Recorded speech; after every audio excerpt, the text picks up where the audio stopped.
আসসালামু আলাইকুম, সবাইকে স্বাগত লাকি লাইফস্টাইল 24-এ। আজকে আমি বানাবো নতুন একটা রেসিপি, থানকুনি পাতা দিয়ে একটা সুন্দর আইটেম বানাবো। থানকুনি পাতা আমি প্রথমে ধুয়ে নিয়েছিলাম, এখন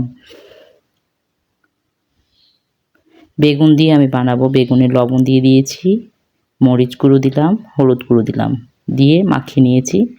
এখন আমি পেঁয়াজ, রসুন, কাঁচামরিচ একসাথে তেলে দিয়ে ভেজে নিচ্ছি।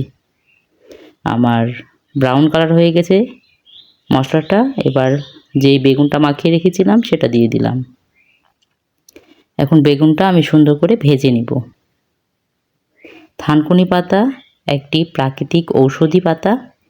এটি গ্যাস ও বদহজম কমায়, মস্তিষ্ক ঠান্ডা রাখে, স্মৃতিশক্তি ভালো রাখে। এখন আমি বেগুনটা সুন্দর করে ঢেকে দিচ্ছি। রক্ত পরিষ্কার রাখে, তাই আমাদের উচিত অল্প পরিমাণে হলেও থানকুনি পাতা খাওয়া। এই তো বেগুনটা প্রায় ভাজা ভাজা হয়ে গেছে।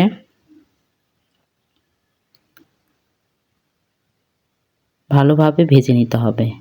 বেগুনটা যেন সিদ্ধ হয়ে গেছে কিনা তাই আমি একটু চেক করে নিলাম। বেগুনটা সিদ্ধ হয়ে গেছে।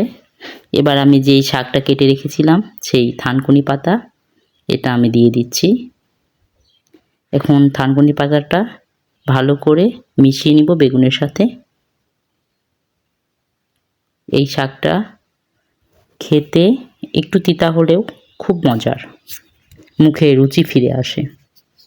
আমার তো খুবই ভালো লাগে। আপনাদের কেমন লাগলো আমার রেসিপিটা আপনারা জানাবেন, আর আমারকে একটু সাপোর্ট করবেন।